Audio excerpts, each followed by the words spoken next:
we having the next experiment, that is a synthesis of para bromoacetylene by bromination reaction. जो हमने theory में पढ़ा था कि ब्रोमिनेशन रिएक्शन, जिसमें कि ब्रोमीन के साथ आप अपने रिएक्टेंट या सबस्ट्रेट का रिएक्शन करोगे तो आपको ब्रोमीन सब्स्टिट्यूटेड प्रोडक्ट मिलेगा। तो उसी को हम एक्चुअली प्रैक्टिकली परफॉर्म कर रहे हैं। पैरा ब्रोमो एसिटाइनिलाइड, हमने ऑलरेडी एसिटाइनिलाइड बनाया है, okay, in our first experiment. तो उसी एसिटाइनिलाइड को हम यहाँ पर यूज करने वाले हैं। वहाँ का प्रोडक्ट है वो यहाँ का रिएक्टेंट होगा। The product of first experiment is used in the experiment third as a, जो हमने बनाया है एसिटाइनिलाइड उसी को हम एज अ रिएक्टेंट यहाँ पर यूज करेंगे। ओके, तो हमारा जो इंट्रोडक्शन है इसका वो देख लीजिए। पैराब्रोमो एसिटाइनिलाइड एक वाइट ऑर्गेनिक सॉलिड है जो कि बेसिकली ऑर्गेनिक सिंथेसिस में एज अ रिएक्टेंट या रॉ मटेरियल बोलकर यूज किया जाता है फर्दर सिंथेसिस के लिए, जिसमें कि अलग अलग एक्टिव ड्रग्स का सिंथेसिस किया जाता है।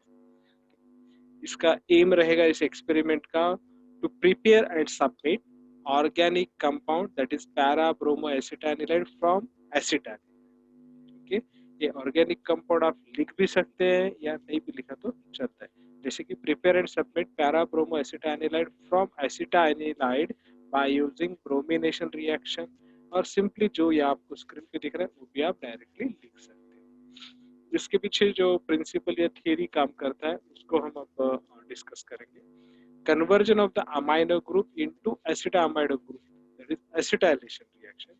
दिस मॉडिफाइज द इंटरएक्शन, यानी अमाइनो ग्रुप का एसिटामाइड करेंगे तो वो होगा एसिटाइलेशन रिएक्शन। ओके, यानी उसमें हम एसिटाइल ग्रुप ऐड कर रहे हैं। तो this modification modifies the interaction of nitrogen lone pair with the pi electron system of aromatic। इस मॉडिफिकेशन में नाइट्रोजन रिंग पर जो लोन पेयर है वो पाई इलेक्ट्रॉन सिस्टम जो होता है बेंजीन रिंग का उसके साथ इंटरैक्ट होता है। Okay, so that the ring is less powerfully activated towards the electrophilic element, जिसकी वजह से आपकी जो रिंग है बेंजीन रिंग वो पावरफुली एक्टिवेट नहीं होती है, बहुत कम पावरफुली एक्टिवेट होती है इलेक्ट्रोफिलिक अटैक के लिए, इलेक्ट्रोफिलिक एरोमेटिक सब्स्टिट्यूशन के लिए वो बहुत कम एक्टिवेट होती है। Protection of amino group is done by acetylation as in acetylene. तो इसके लिए क्या किया जाता है, डायरेक्ट अमाइनो को para amino aniline para bromo aniline आप नहीं बना सकते हो, क्योंकि अमाइनो ग्रुप के ऊपर डायरेक्टली वो अटैक करेगा फर्स्ट। इसकी वजह से पहले उसको प्रोटेक्ट करते हैं एसिटाइनिलाइड में कन्वर्ट कर कर या अमाइनो ग्रुप का एसिटाइलेशन करते हैं। Protection of amino group is done by acetylation as in acetylene. इसके लिए हमें क्या करना पड़ता है, अमाइनो ग्रुप को एसिटा अमाइनो ग्रुप में कन्वर्ट करना पड़ता है, यानी एसिटा एनिलाइड हम बनाते हैं। उसके बाद फिर उसको हम प्रोसीड करेंगे ब्रोमिनेशन के लिए, वापस फिर रिडक्शन करेंगे, एसिटिल ग्रुप को हम निकाल देंगे। Usually, this permits mono substitution reaction with a proper electrophilic reagent। ये इस एसिटाइनिलाइड में कन्वर्जन होने की वजह से अमाइनो ग्रुप का ये क्या करता है, मोनो सब्स्टिट्यूशन को परमिट करता है और प्रॉपर इलेक्ट्रोफिलिक रिएजेंट यानी बराबर इलेक्ट्रोफिलिक रिएजेंट अगर हम यूज करते हैं, जैसे कि acetanilide reacts with bromine in presence of glacial acetic acid to produce para bromo acetanilide HBr is removed as a by product. Requirements इसके लिए लगेंगे हमें acetanilide, glacial acetic acid, sodium sulphate, bromine और ethanol, इतने chemicals लगेंगे। उसके बाद apparatus में लगेगा conical flask, beaker, pipette, okay, burette या सेपरेटिंग फनेल भी आप ब्यूरेट की जगह यूज कर सकते हैं। उसके बाद funnel, Bunsen burner, filter paper, electronic balance, thermometer, measuring cylinder, burette stand, ये सब चीजें हमें रिक्वायर।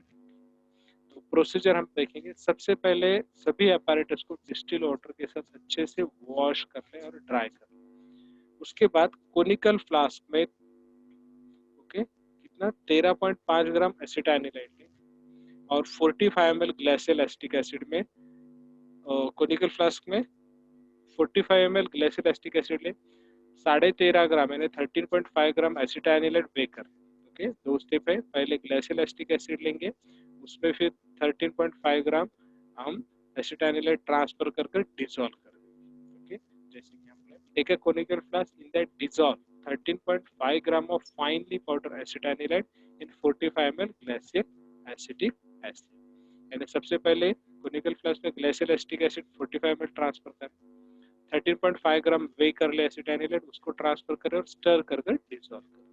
इसका और एक ट्रिक के जरिए किया जाता है, 45 ml मेजर करना, 30 ml ट्रांसफर कर देना, फिर उसके बाद ये पूरा एसिटाइनिलाइट जो कि 13.5 ग्राम है वो इसमें डाल देंगे, डिसॉल्व करेंगे और धीरे धीरे जो बचा हुआ 15 ml है वो धीरे धीरे वापस से ऐड करेंगे, जिसकी वजह से कि बेटर सोलिबिलिटी भी आपको मिल सकती है।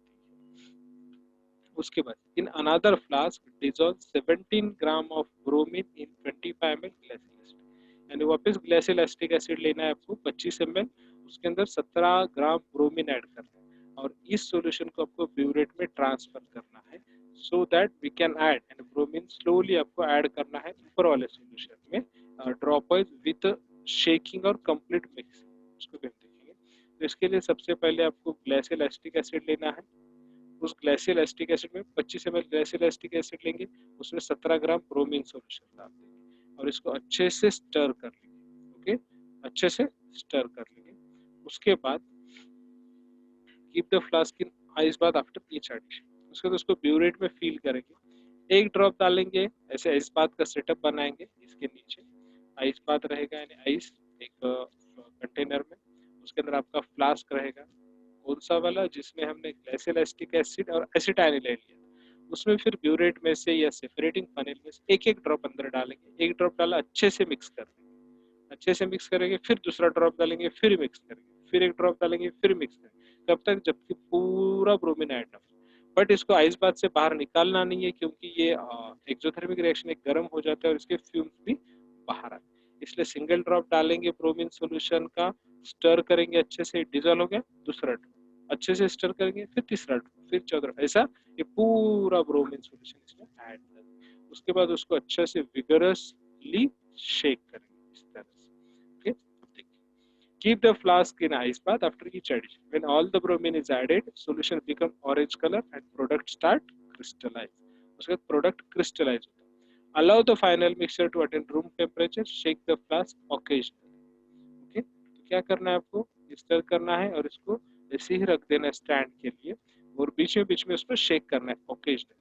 उसके बाद pour the mixture in 400 ml of water, यानी 400 ml वाटर में उसको डालेंगे, rinse the reaction flask with some more water and stir well.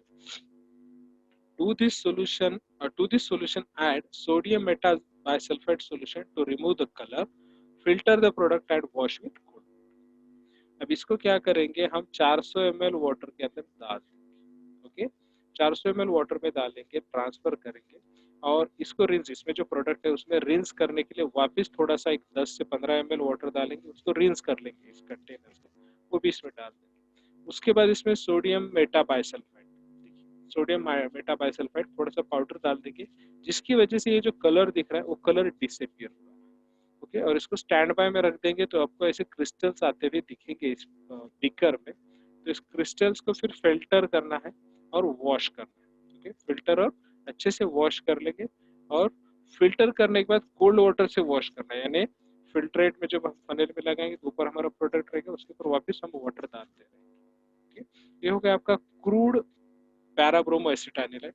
इस क्रूड पैराब्रोमो एसिटाइनिलाइट को हम ट्रांसफर करेंगे into beaker containing 20 ml of ethanol and gently heat करेंगे। इसको क्या करना है, इसमें इसे कोनिकल फ्लास्क में लेंगे, उसमें 20 ml मिथेनॉल डालेंगे और उसको जेंटली हीट करेंगे। जेंटली हीट करने के बाद उसको और थोड़ा सा पूरा डिजोल्व होकर चेक करेंगे, इफ रिक्वायर्ड थोड़ा सा मिथेनॉल ऐड करेंगे, अदरवाइज नो। अब यहाँ पर तो पूरा ट्रांसपेरेंट सॉल्यूशन आएगा आपको, अगर कलर्ड आता है तो यहाँ पर आप चारकोल डालकर और उसका कलर डिसअपियर कर सकते। फिर उसको फिल्टर करेंगे, तो फिल्टर करते वक्त ही आपका मिथेनॉल इवापोरेट हो जाएगा और आपका सॉलिड ऐसा क्रिस्टल, यानी इस सॉल्यूशन को जैसे ही आप ठंडा करेंगे तो उसमें क्रिस्टल्स दिखने स्टार्ट हो जाएंगे। ओके, जैसे कि filter the hot solution with funnel, cool the mixture for 30 minutes so that white shiny crystals para bromo acetanilide separates. इसको तो फिल्टर करेंगे तो हॉट, ओके। अगर आप ऐसे इसमें अगर कोई अनडिजॉल्व पार्टिकल है तो आप ऐसे भी इसको ठंडा कर सकते हैं, या इसको फिल्टर कीजिए हॉट, और फिल्ट्रेट को वैसे ही असाइड रख दीजिए एक 10-15 मिनट के लिए। तब तक उसमें ऐसे क्रिस्टल्स आना स्टार्ट हो जाएंगे जो कि शाइनी क्रिस्टल्स होंगे, और ये इसका वेट लीजिए जो कि प्रैक्टिकल ईल्ड होगी, जो ईल्ड आएगी आपकी that will be the practical yield. Theoretical yield आप उसके रिएक्शन से निकाल सकते हैं। ओके, प्रैक्टिकल ईल्ड और थियोरेटिकल ईल्ड मिल गया, इन दोनों मिल जाने के बाद आप परसेंटेज ईल्ड भी निकालेंगे। ऑब्जर्वेशन है colour of the crystals orange to colourless crystals. Orange क्यों बोला है कि अगर आप मेटल बाइसल्फाइड यूज नहीं करेंगे तो आपको ऑरेंज कलर के crystal. Shape of the crystals crystalline powder. Melting point आपको फाइंड आउट करना है इसलिए यहाँ पर ब्लैक रखा है। Calculation practical yield is a weight of the product synthesis. Theoretical yield आपको कैलकुलेट करनी है। एसिटाइनिलाइड का यहाँ पर स्ट्रक्चर है, ब्रोमीन का है, उसके बाद ग्लाइसिल एसिटिक एसिड हमने यूज किया है, और पैराब्रोमो एसिटाइनिलाइड, यानी एसिटाइनिलाइड अगर नहीं होगा तो पैराब्रोमो एसिटाइनिलाइड नहीं बनेगा। फिर आपने यूज कितना किया है 13.5 ग्राम। ओके, इसका मॉलिक्यूलर वेट निकालिए, एक्स ग्राम ये ग्राम होगा तो आपके प्रोडक्ट का वेट बी ग्राम होगा। तो ये reactant dash dash gram of reactant gives dash dash gram of product. So 13.5 gram of reactant gives how much of the product. इस तरह का आप त्रैराशिक लिखकर उसका कैलकुलेशन कीजिए। अब मॉलिक्यूलर वेट तो आप इससे निकाल सकते हैं। ओके, फिर इसका भी मॉलिक्यूलर वेट निकाल सकते हैं, यहाँ पर लिख दीजिए नीचे सबका मॉलिक्यूलर वेट। उसके ऊपर से थ्योरेटिकल वेट का कैलकुलेशन कीजिए जो कि मैंने प्रीवियस वीडियोस में सॉरी क्लासेस में आपको बताए हैं। ओके, उसमें से कैलकुलेट कीजिए थियोरेटिकली। प्रैक्टिकली आपको वेट से मिल जाएगी जो आपका एक्चुअल वेट आएगा। ओके, फिर उसके बाद परसेंटेज यील्ड निकालिए। कैसे? Practical yield divide by theoretical yield into 100 is equal to percentage yield.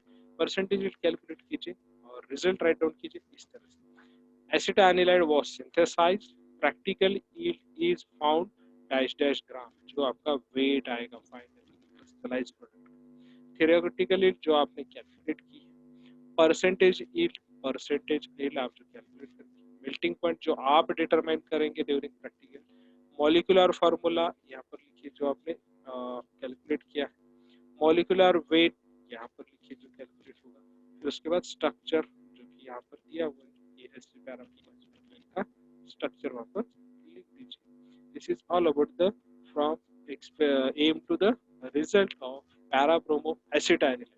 अब इसमें आपको लगेगा कि कुछ भी एक्सप्लेन नहीं किया, but it is a homework, क्योंकि at the in the end semester exam you have to do yourself.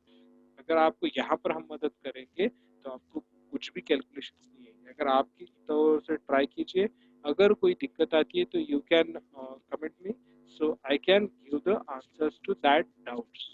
Okay, आपके जो भी डाउट होंगे वो कमेंट में लिख दीजिए, so I will try myself to solve this doubts. इसमें अगर कैलकुलेशन में, थियोरेटिकल में, मॉलिक्यूलर फार्मूला में, मॉलिक्यूलर वेट कैलकुलेशन में अगर कुछ भी है